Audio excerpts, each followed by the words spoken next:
Kali ini saya akan menceritakan alur cerita film terbaru bertemakan balas dendam berjudul Crank yang rilis pada tahun 2006. Film ini menceritakan tentang seorang mantan pembunuh bayaran yang diracuni oleh kelompok kartel. Namun siapa sangka bahwa mantan pembunuh bayaran itu tidak mati dan akan melakukan balas dendam kepada si pelaku. Bagaimanakah kisahnya? Mari kita masuk ke dalam alur ceritanya.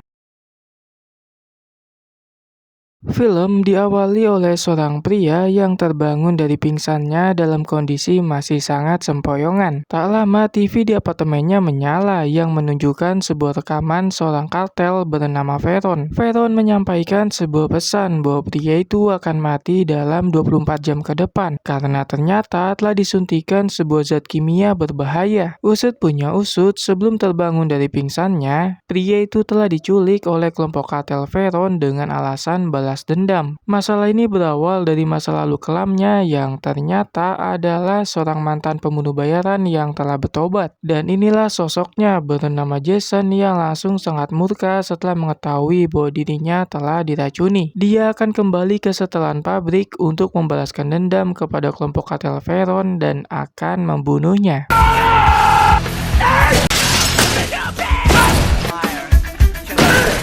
Di tengah perjalanan, Jason menghubungi sang pacar bernama Eve untuk memberitahu soal masalah ini. Namun sialnya tidak ada jawaban sama sekali sehingga mau gak mau hanya bisa meninggalkan pesan suara. Begitupun juga dengan dokter pribadinya bernama Miles yang ternyata sedang keluar kota. Itu membuat Jason sangat stres karena saat ini sedang membutuhkan bantuan. Namun tiba-tiba efek racunnya sudah mulai bekerja ditandai dengan pandangan matanya yang mulai buram. Disinilah dia melakukan tindakan gila dengan memacu mobilnya secara ugal-ugalan supaya adrenalin jantungnya bekerja secara berlebih.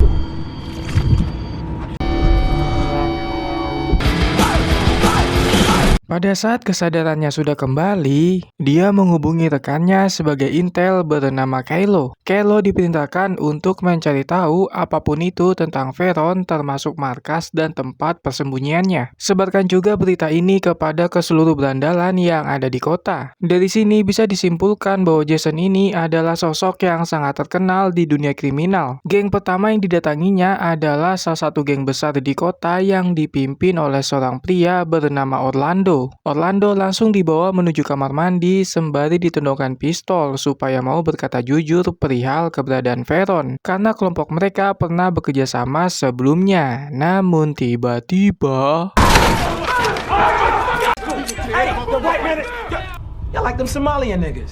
anak buah Orlando menjebol pintu demi menyelamatkan sang bos dengan menodong banyak sekali senjata. Namun Jason tidak takut sedikit pun dan malah menantang mereka untuk menembak kalau berani. Tapi Orlando langsung menenangkan situasi karena tidak ingin ada keributan di markasnya. Lagi pula dia sangat menghormati Jason sebagai senior di dunia gelap. Disinilah ketua geng itu akhirnya berkata jujur bahwa kelompoknya memang pernah bekerja sama dalam suatu bisnis dengan kelompok Veron. Namun brengkesnya Veron malah menipunya dan meninggalkan hutang sebesar $7.500. Bisa dibilang kelompoknya juga sedang mencari keberadaannya untuk menghajar sekaligus menagih hutang. Mendengar hal tersebut, Jason baru bisa paham. Tapi itu membuat detak jantungnya kembali melemah dan membutuhkan asupan adrenalin. Orlando langsung memberikan sebuah narkoboy agar detak jantungnya bekerja secara berlebih. Namun obat terlarang itu belum cukup dan malah bertindak konyol dengan menghajar beberapa orang di sana supaya adrenalinnya semakin meningkat.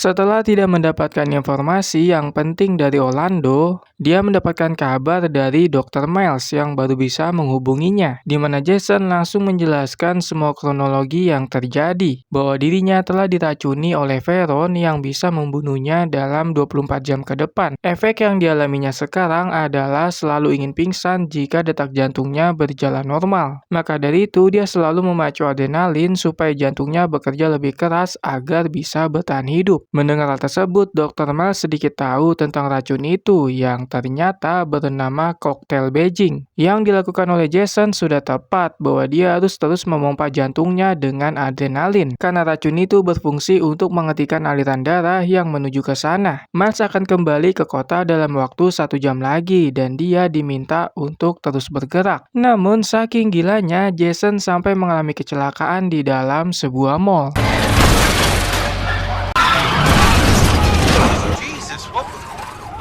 Karena mobilnya sudah tidak bisa digunakan, dia harus menggunakan taksi untuk mencari tahu keberadaan Veron. Sang supir diperintahkan untuk menyetel musik rock dengan volume paling keras agar adrenalinnya tetap terjaga. Bahkan dia sampai membenturkan kepalanya berkali-kali ke bangku kemudi. Namun apa yang dilakukannya belum cukup sampai-sampai mampir ke toko swalayan, tapi bukan untuk membeli barang, melainkan merampoknya supaya lebih greget dan menyolong semua minuman berenergi yang ada di sana.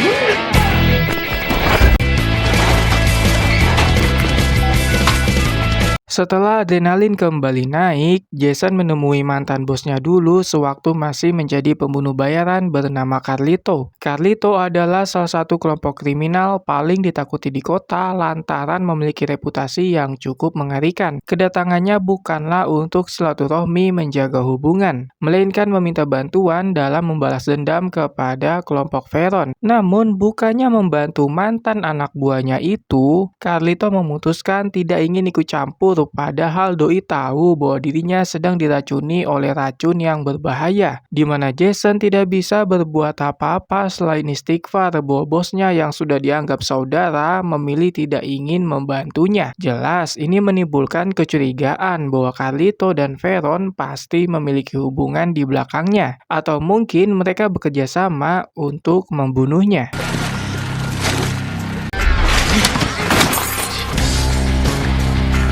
Pada saat situasinya sedang kusut, supir taksi malah membuatnya semakin jengkel karena dimintai uang sewa dengan nada tinggi, sehingga Jason sangat emosi lalu melemparnya dan mencuri mobilnya tanpa rasa bersalah sedikit pun. Di tengah perjalanan, dia mendapatkan kabar buruk dari Miles yang tidak bisa kembali ke kota lantaran ada penundaan penerbangan. Namun ada informasi yang didapatkan bahwa ada sebuah obat bernama epinephrine yang bisa menjaga tekanan adrenalin supaya tinggi. Barang tersebut bisa didapatkan di hampir semua rumah sakit yang ada. Tak lama, Kelo juga memberikan kabar penting bahwa ia berhasil menemukan keberadaan saudara Veron yang saat ini sedang berada di sebuah restoran. Jelas, Jason langsung meluncur demi membalaskan dendam dengan kecepatan penuh. Sesampainya di sana, dia langsung memancing targetnya sampai keluar lewat pintu belakang. Di saat lengah, Jason langsung memotong tangannya yang memegang pistol sampai terputus. Kemudian dia bertanya perihal tempat yang dijadikan markas oleh Veron. Tapi bukannya menjawab, doi malah mengeluarkan kalimat umpatan sembari menyerangnya secara dadakan. Siapa sangka pria bertubuh besar itu bisa mendesaknya dengan cara menubruknya sampai terjatuh. Namun untungnya datang Kelo yang berusaha membantu dengan pentungan kayu. Akan tetapi tindakan tersebut adalah sebuah kesalahan karena sekarang dialah yang dihajar habis-habisan, di mana Jason langsung segera bangkit untuk membantunya dengan menembak endasnya sampai meninggoy.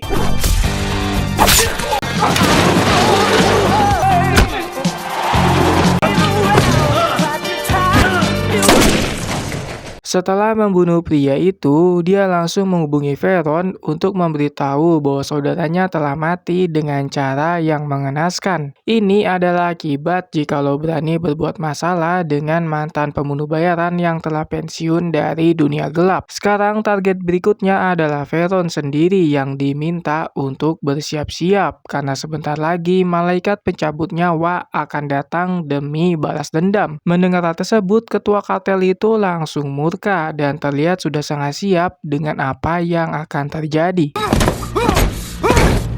Good work, Kalo.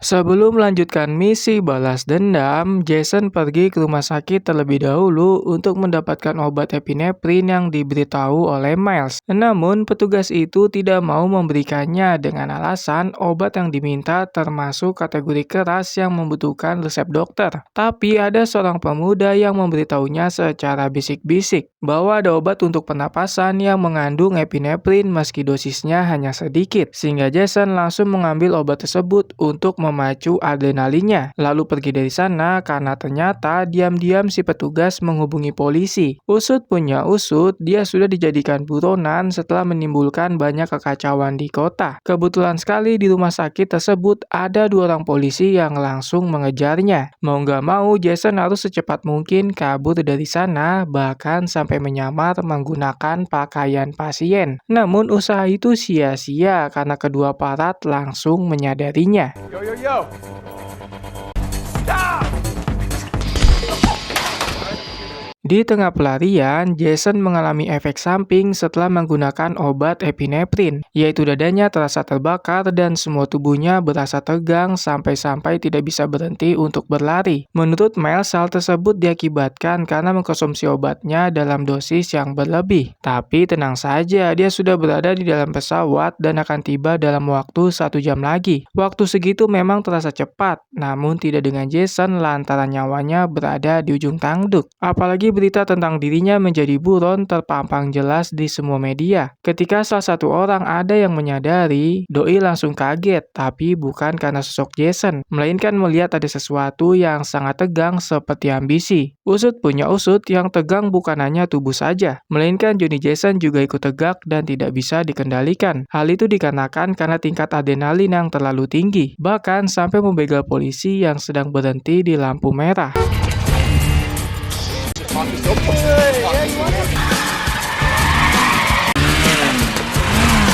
Saking gilanya, dia sampai melakukan atraksi yang cukup ekstrim dengan berdiri di atas motor, sembari memejamkan mata seolah-olah di bumi hanya ada dia sendiri. Di mana hal itu adalah sebuah kesalahan besar karena Jason mengalami kecelakaan yang tidak bisa dihindarkan. Di saat yang sama, Veron dibuat semakin murka karena hanya berhasil menemukan potongan tangan milik saudaranya, sehingga semua anggota kartel diperintahkan untuk melakukan perburuan terhadap Jason dan semua orang yang ada di dekatnya. So let's go get the bitch. Sebagai mantan pembunuh bayaran, rencana itu sudah diprediksi oleh Jason yang langsung mendatangi apartemen milik sang pacar yaitu Eve. Dia memintanya untuk bergegas siap-siap karena sebentar lagi mereka akan berkencan. Dan itu hanyalah sebuah alasan saja, karena ternyata Eve belum mengetahui bahwa pacarnya adalah seorang mantan pembunuh bayaran yang telah bertobat. Di tengah situasi yang harus buru-buru, sialnya efek obat epinefrin mulai menghilang dengan ditandai penglihatan yang mulai kabur. Demi mengatasinya, Jason sampai memanggang tangannya supaya adrenalin kembali naik. Yeah! No! Ketika sudah lebih baik, Jason langsung buru-buru mengajak Eve pergi dari sana. Tapi tiba-tiba, 2 orang anak buah Veron sudah datang untuk membunuh. Melihat hal itu, Jason langsung membantai mereka terlebih dahulu secara diam-diam ketika Eve sedang teralihkan.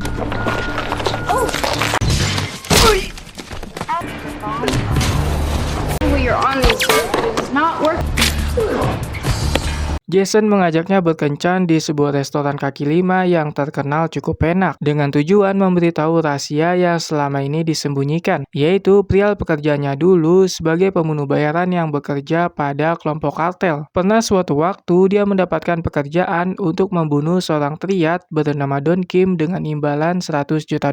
Namun Jason mengurungkan niatnya padahal target sudah ada di depan mata. Tindakan tobatnya ini akan jadi malapetaka sehingga Don Kim diperintahkan untuk menghilang selama beberapa waktu, supaya bosnya mengira bahwa misi ini telah selesai. Niatnya berhenti sebagai pembunuh bayaran karena mencintai Eve dan berniat hidup seperti manusia konvensional pada umumnya. Namun itu semua terlambat karena kelompok Veron lebih dulu meracuninya dengan zat kimia yang sangat mematikan. Sialnya di momen tersebut, efek racunnya kembali kumat sehingga membutuhkan asupan adrenalin supaya detak jantungnya kembali bekerja keras. Masalahnya, cara yang dilakukan bisa dibilang yang cukup menghebohkan karena Jason memintanya untuk bercocok tanam di tempat umum supaya adrenalinnya meningkat secara drastis. Siapa sangka bahwa Eve mau melakukannya di depan banyak orang sehingga langsung menjadi pusat perhatian bagi orang-orang di sana.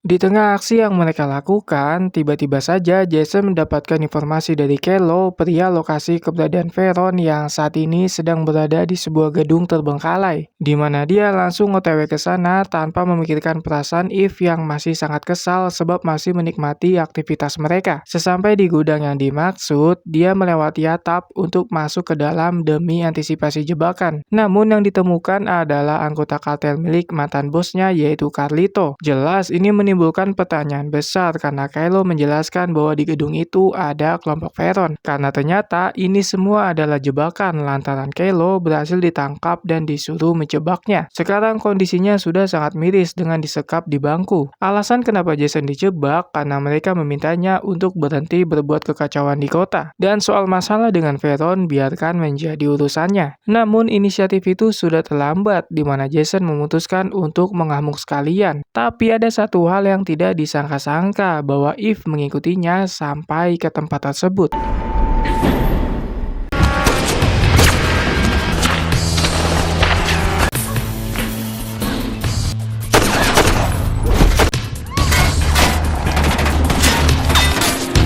Sekarang beban Jason bertambah karena harus menyelamatkan Eve dari gempuran para kartel yang menyerangnya. Namun yang awalnya menjadi beban, Eve ternyata memberikan kontribusi dengan memacu adrenalin dengan cara mengemut permen yang dimiliki oleh Jason. Tentu itu sangat membantunya dalam membantai para kartel yang mengejarnya. Stay down!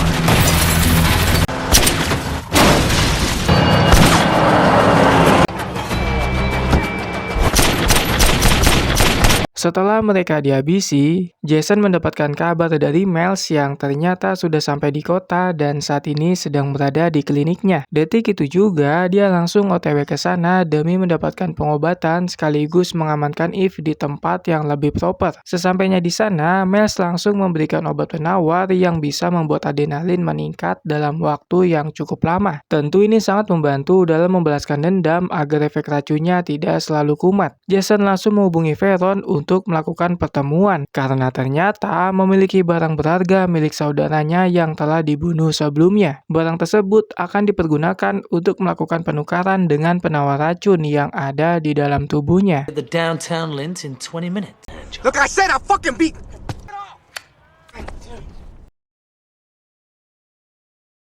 Pada saat di tempat pertemuan, kecurigaannya selama ini benar-benar terjadi bahwa Carlito telah menjalin kerjasama dengan kelompok kartel milik Veron. Racun Cina yang ada di dalam tubuhnya ternyata didapatkan oleh Doi juga. Sebagai mantan pembunuh bayaran yang pernah bekerja padanya, tentu rasa kecewa sudah pasti dirasakan. Namun apa boleh buat, karena saat ini Carlito menginginkannya mati, melawan adalah satu-satunya jalan yang harus dilakukan. Jason langsung mengangkat tangannya dan akan berpura-pura menembak karena senjatanya telah disita oleh para kroco. Tapi siapa sangka bahwa tangannya bisa mengeluarkan peluru yang mampu membunuh salah satu kartel karena ternyata Done, Jim. He's supposed to be dead. Don Kim datang bersama anggotanya untuk membantu sebagai bentuk balas budi karena tidak dibunuh. Pertempuran besar langsung terjadi dengan cukup brutal karena melibatkan dua kartel besar yang cukup disegani. Satu persatu kroco dari masing-masing pihak mulai berguguran, sedangkan Carlito dan Veron berupaya kabur dari sana lantaran pihak mereka kalah telak. Namun Jason tidak tinggal diam dan berusaha melakukan pengejaran terhadap dua musuhnya yang ingin kabur menggunakan helikopter. Ketika dia akan membunuh Carlito, tiba-tiba saja Veron menyuntikkan racun Cina untuk kedua kalinya. Tapi setelah itu terjadi adegan yang cukup miris karena Veron langsung menembak mati Carlito yang ingin meninggalkannya.